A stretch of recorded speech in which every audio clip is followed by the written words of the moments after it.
नमस्कार। एक ऐसा देश जो अपनी अद्भुत प्राकृतिक सुंदरता, प्राचीन सभ्यता और आध्यात्मिक धरोहर के लिए जाना जाता है, लेकिन इसके शांत और सुरम्य वातावरण के पीछे छिपा एक ऐसा अंधेरा भी है जो दिलों को दहला देता है। हिमालय की छाया में बसे इस देश में कुछ ऐसी जगहें हैं जिनकी कहानियां सुनकर आपकी रूह कांप उठेगी। यहाँ के जंगलों की खामोशी, प्राचीन महलों की टूटी दीवारें और सैकड़ों साल पुराने मंदिरों की घंटियां, ये सब कुछ किसी अनजाने रहस्य का संकेत देते हैं। लोग कहते हैं कि यहाँ कई स्थानों पर आज भी उन आत्माओं का वास है जिनकी कहानियां इतिहास के पन्नों में दफन हैं। नमस्कार। आज का सफर नेपाल की ओर। इस वीडियो में आप जैसे जैसे आगे बढ़ते जाएंगे, कहानियां और भी दिलचस्प होती जाएंगी। यहाँ सच्चाई कभी कभी कल्पना से भी ज्यादा अजीब होती है। नंबर 10। नेपाल के पाटन शहर में स्थित कुंभेश्वर मंदिर एक अत्यंत प्राचीन और रहस्यमय स्थल है जिसे भगवान शिव को समर्पित माना जाता है। ये मंदिर न केवल अपनी धार्मिक महिमा के लिए प्रसिद्ध है, बल्कि इसके अलौकिक रहस्यों और अजीब घटनाओं के कारण भी ये एक रहस्यमय स्थान बन चुका है। कुंभेश्वर मंदिर का इतिहास सदियों पुराना है और इसे 14वीं शताब्दी में निर्माण किया गया था। मंदिर का नाम कुंभ शब्द से आया है, जिसका अर्थ कलश होता है, और यह शिव के जलमूर्ति रूप को दर्शाता है। मंदिर की स्थापत्य कला अत्यंत सुंदर और आकर्षक है, जिसमें प्राचीन काल की झलक मिलती है। स्थानीय लोग मानते हैं कि इस मंदिर के अंदर एक विशेष शक्ति मौजूद है। बहुत सी अजीबोगरीब घटनाएं यहां घट चुकी हैं। मंदिर के मुख्य शिवलिंग के पास एक जलाशय है जिसमें पानी का स्तर अचानक बदलता है। कई बार यह पानी बिना किसी स्पष्ट कारण के बढ़ जाता है और कुछ समय बाद अपने आप घट भी जाता है। कई लोग यह मानते हैं कि कुंभेश्वर मंदिर में अदृश्य शक्तियां निवास करती हैं। कुछ पर्यटकों ने यहां आने के बाद एक अजीब सी ठंडक महसूस की है, जबकि कुछ लोगों ने रात के समय मंदिर के अंदर से अजीब ध्वनियां भी सुनी हैं। आज भी कुंभेश्वर मंदिर पाटन के प्रमुख धार्मिक स्थलों में से एक है। यहाँ की प्राचीनता और रहस्यमय वातावरण इसे एक आकर्षक स्थान बनाते हैं, जहाँ परिपथों में घूमते हुए लोग अनुभव करते हैं कि यह मंदिर एक अदृश्य शक्ति से जुड़ा हुआ है। यह मंदिर ऐतिहासिक स्थल के साथ एक अलौकिक स्थान भी है, जो हर आगंतुक को आश्चर्यचकित और भयभीत कर देता है। नंबर 9। नेपाल की काठमांडू घाटी में स्थित चौभर गुफाएं अपने अलौकिक रहस्यों और अद्भुत भौगोलिक संरचना के लिए जानी जाती हैं। यह स्थान न केवल एक प्राचीन भूवैज्ञानिक चमत्कार है, बल्कि अपने रहस्यमय इतिहास और लोक कथाओं के कारण भी अद्वितीय है। कहते हैं कि प्राचीन समय में काठमांडू घाटी एक विशाल झील थी। इस झील को सुखाने और घाटी को रहने लायक बनाने के लिए महायोगी मंजुश्री ने अपनी दिव्य तलवार से चौभर की पहाड़ियों को काटा, जिससे एक सुरंग बनी और पानी बाहर निकल गया। यह गुफा उसी प्रक्रिया का हिस्सा मानी जाती है। स्थानीय मान्यताओं के अनुसार इन गुफाओं में अनगिनत रहस्य छिपे हैं। कहा जाता है कि यहाँ के अंधेरे मार्गों में कई ऐसी जगहें हैं जहाँ समय और स्थान दोनों का अस्तित्व समाप्त हो जाता है। कई लोगों ने बताया है कि यहाँ की गहराइयों में अजीब ध्वनियां सुनाई देती हैं, मानो कोई अदृश्य शक्ति वहां निवास कर रही हो। आज चौभर गुफाएं पर्यटकों और शोधकर्ताओं के लिए आकर्षण का केंद्र बनी हुई हैं। गुफाओं का जाल इतना जटिल है कि बिना गाइड के यहाँ प्रवेश करना खतरनाक माना जाता है। गुफाओं के भीतर अद्वितीय प्राकृतिक संरचनाएं और नमी से चमकते हुए पत्थर देखने वालों को आश्चर्यचकित कर देते हैं, या किसी अलौकिक शक्ति का निवास स्थान। नंबर 8। नेपाल की राजधानी काठमांडू में स्थित स्वयंभू महाचैत्य, जिसे मंकी टेम्पल भी कहा जाता है, एक अद्भुत धार्मिक स्थल है। लेकिन यह केवल बौद्ध श्रद्धालुओं की आस्था का केंद्र नहीं, बल्कि अपनी रहस्यमयी कहानियों, और अद्वितीय स्थापत्य कला के लिए भी प्रसिद्ध है। कहा जाता है कि स्वयंभू महाचैत्य का निर्माण 5वीं शताब्दी में हुआ था। किंवदंती है कि प्राचीन काल में काठमांडू एक विशाल जलाशय था और स्वयंभू स्तूप का यह स्थान कमल का फूल था। भगवान मंजुश्री ने इस जलाशय को काटकर यहां मानव जीवन की शुरुआत की। इस स्तूप को स्वयंभू इसलिए कहा गया क्योंकि यह एक स्वयं प्रकट स्थल है जो बिना मानवीय हस्तक्षेप के अपनी शक्ति से प्रकट हुआ। स्वयंभू महाचैत्य में ऐसी अनेकों कहानियां प्रचलित हैं जो इसे रहस्यमयी बनाती हैं। ऐसा कहा जाता है कि यहां ध्यान करने से आंतरिक ऊर्जा जागृत होती है और आत्मा को शांति प्राप्त होती है। कई आगंतुकों ने यहां अजीब अनुभव साझा किए हैं, जैसे कि अनजानी परछाइयों का महसूस होना और मंत्रमुग्ध कर देने वाली ध्वनियां। नंबर 7, नेपाल के ललितपुर का खोकाना गांव अपनी सांस्कृतिक धरोहर और रहस्यमयी कहानियों के लिए प्रसिद्ध है। ये छोटा सा गांव यूनेस्को द्वारा प्रस्तावित विश्व धरोहर स्थलों में शामिल है। अपनी अनूठी परंपराओं, रहस्यमय घटनाओं और रहन सहन के लिए यह स्थान सदियों से जिज्ञासा का केंद्र बना हुआ है। खोकाना को नेवारी समुदाय का केंद्र माना जाता है। यहाँ के लोग अब भी सदियों पुरानी परंपराओं का पालन करते हैं। गांव का मुख्य आकर्षण यहाँ का तेल उत्पादन है, जिसे परंपरागत तरीके से बनाया जाता है। खोकाना में हर घर की दीवारें इतिहास की कहानियां बयां करती हैं, लेकिन यही दीवारें अलौकिक गतिविधियों की गवाह भी बनी हैं। खोकाना के मंदिरों और सुनसान गलियों से जुड़ी कई कहानियां लोगों के रोंगटे खड़े कर देती हैं। यहाँ के निवासी बताते हैं कि रात के समय गांव की गलियों में अदृश्य पदचाप और रहस्यमयी छायाएं अक्सर दिखाई देती हैं। कुछ लोगों का दावा है कि उन्होंने अपने घरों में अजीबोगरीब आवाजें सुनी हैं।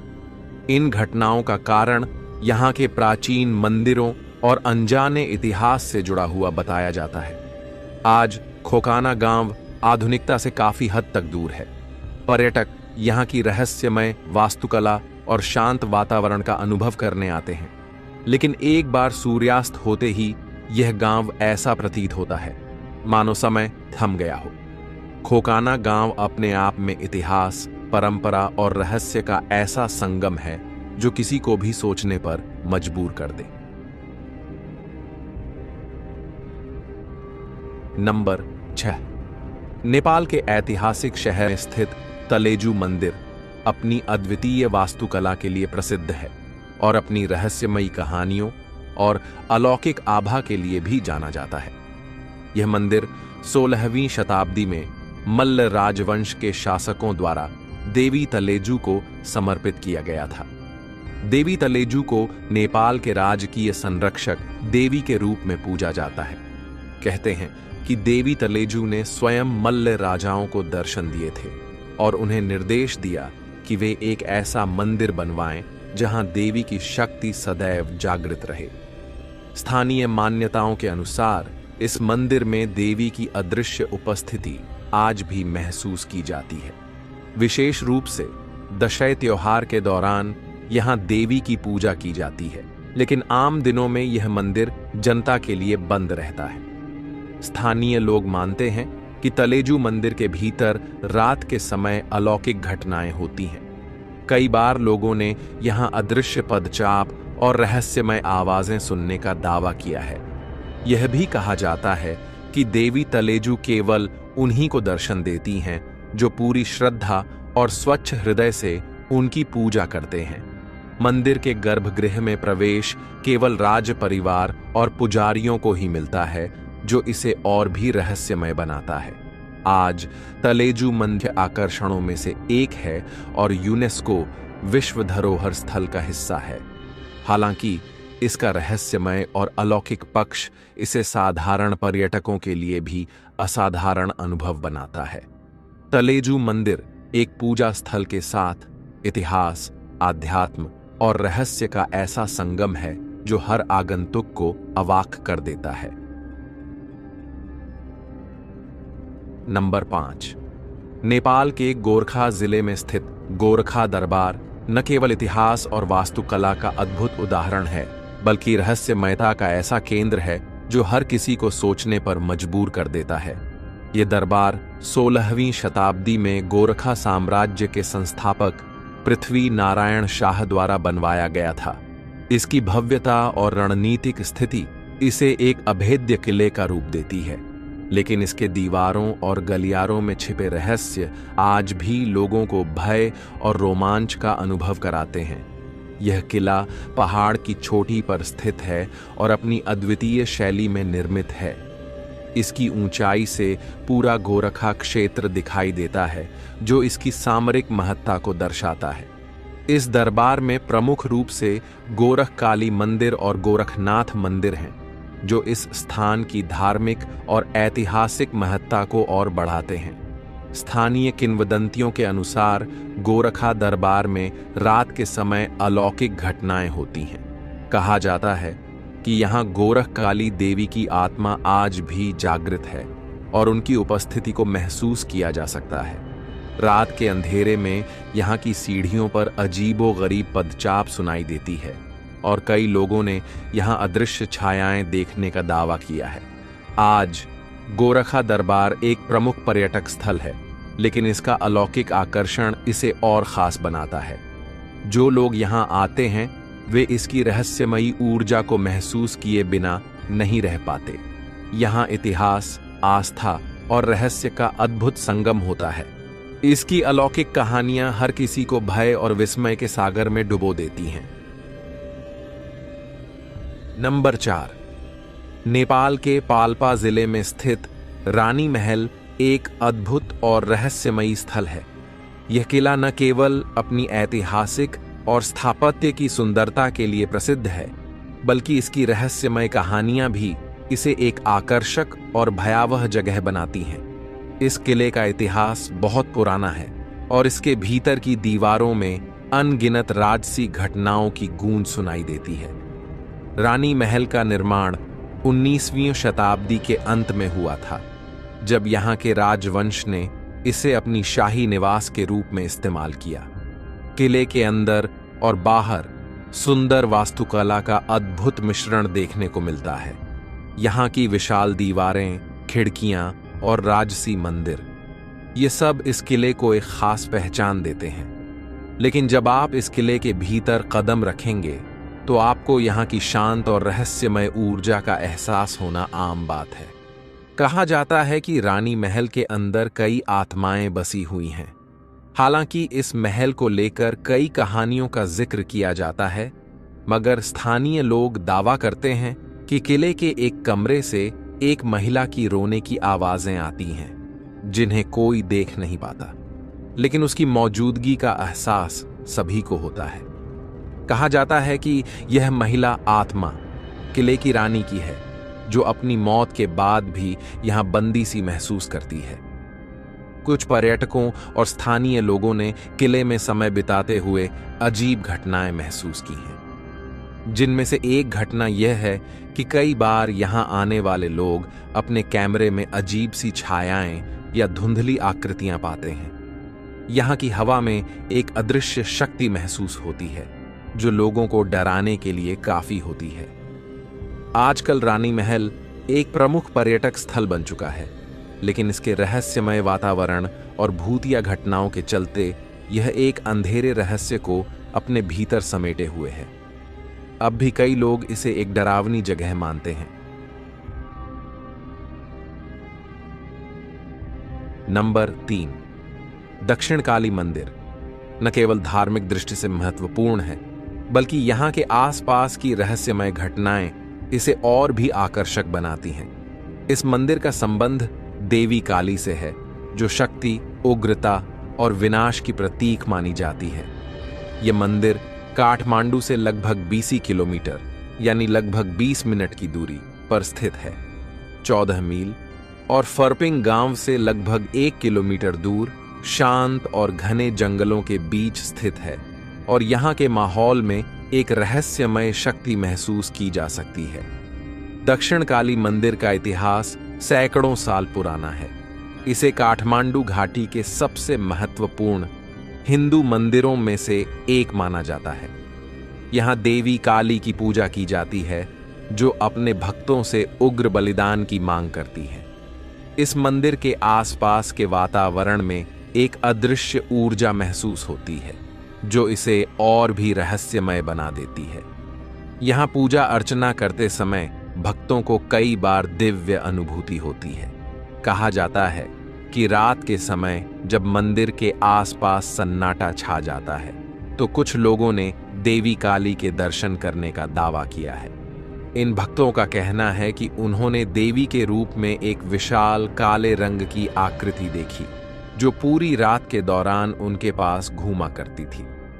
कुछ पर्यटकों ने मंदिर के प्रांगण में अपने मोबाइल फोन में अजीब तरह की छायाएं और धुंध सी महसूस की हैं।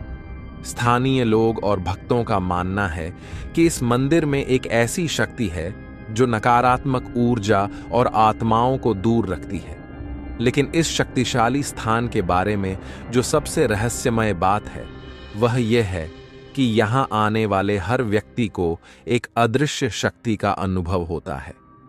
कुछ लोग तो यह दावा करते हैं कि उन्होंने देवी काली की आवाजें भी सुनी हैं, जो उन्हें कहीं दूर से बुलाती हैं।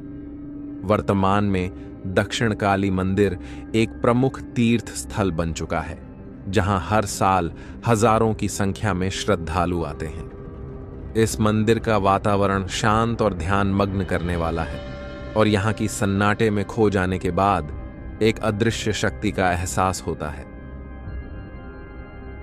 नंबर 2, नेपाल के काठमांडू घाटी में स्थित भक्तपुर दरबार स्क्वायर अपनी अद्वितीय वास्तुकला और सांस्कृतिक धरोहर के लिए प्रसिद्ध है। यूनेस्को द्वारा विश्व धरोहर स्थल के रूप में घोषित यह स्थान इतिहास और कला का संगम है, लेकिन इसके विशाल प्रांगणों और प्राचीन मंदिरों के बीच छिपा एक ऐसा रहस्य जो सदियों से अनसुलझा है। भक्तपुर दरबार स्क्वायर 12वीं से 18वीं सदी के दौरान मल्ल राजाओं द्वारा बनाया गया था। यह परिसर अपने भीतर राजमहल, मंदिर और ऐतिहासिक मूर्तियां समेटे हुए है। यहाँ की हर इमारत अपने आप में एक कहानी कहती है। न्यायालय के 55 खिड़कियों वाले महल और न्यातपोला मंदिर जैसे स्मारक वास्तुकला के उत्कृष्ट उदाहरण हैं, लेकिन यहाँ की रहस्यमयी कहानियां इनकी भव्यता को और अधिक रोचक बनाती हैं। भक्तपुर दरबार स्क्वायर की गलियों और मंदिरों से जुड़े अनेक डरावने किस्से प्रसिद्ध हैं। कहते हैं कि रात के समय यहाँ अजीबोगरीब आवाजें सुनाई देती हैं। स्थानीय लोगों का मानना है कि इन आवाजों के पीछे उन आत्माओं का हाथ है जो मल्ल साम्राज्य के समय न्याय के नाम पर दी गई कठोर सजाओं के बाद मुक्त नहीं हो पाईं। यह भी कहा जाता है कि न्यातपोला मंदिर के नीचे एक शक्तिशाली तांत्रिक साधना स्थल है, जहां प्राचीन समय में राक्षसी शक्तियों को बंद कर दिया गया था। कई लोगों का दावा है कि मंदिर के आसपास देर रात असामान्य घटनाएं होती हैं, जैसे हवा का अचानक तेज चलना या बिना कारण ठंड का महसूस होना। आज भी भक्तपुर दरबार स्क्वायर में जीवन और मृत्यु के बीच के अदृश्य पर्दे को महसूस किया जा सकता है।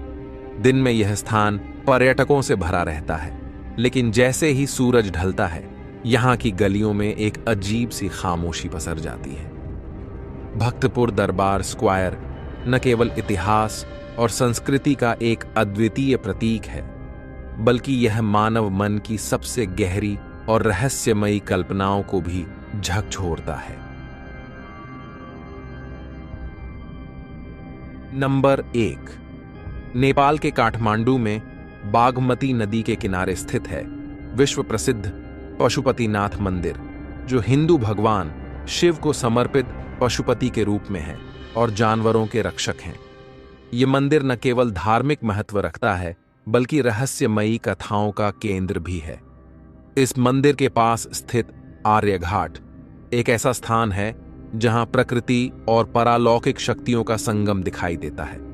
यह घाट हिंदू धर्म के अनुसार अंतिम संस्कार की सबसे पवित्र जगह मानी जाती है।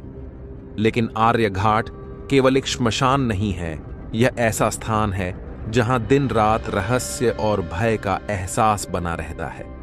आर्य घाट सदियों से मानव अस्तित्व के अंतिम पड़ाव को चिरंतन शांति में बदलने का केंद्र रहा है।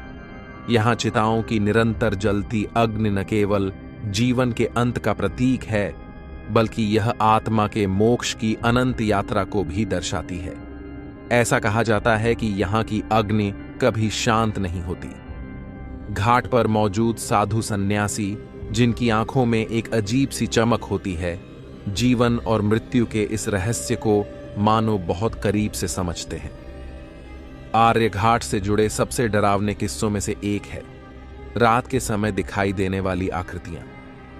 कई लोग बताते हैं कि यहां चिताओं के पास रात को सफेद साए मंडराते हैं। स्थानीय लोगों का कहना है कि ये आत्माएं हैं जो अपनी अधूरी इच्छाओं के कारण मुक्त नहीं हो पाई। घाट पर मौजूद बागमती नदी, जिसमें शवों की राख प्रवाहित की जाती है, अपने आप में एक अद्भुत शांति और रहस्य समेटे हुए है।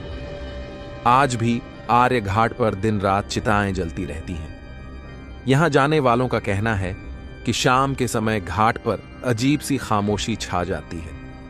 वहां मौजूद वातावरण, जलती चिताएं और बागमती की बहती धारा एक ऐसा माहौल बनाते हैं जहां कोई भी अपने जीवन की नश्वरता पर विचार करने को मजबूर हो जाता है। नमस्कार। फिलहाल इस वीडियो में इतना है। वीडियो कैसा लगा हमें कमेंट में जरूर बताइएगा।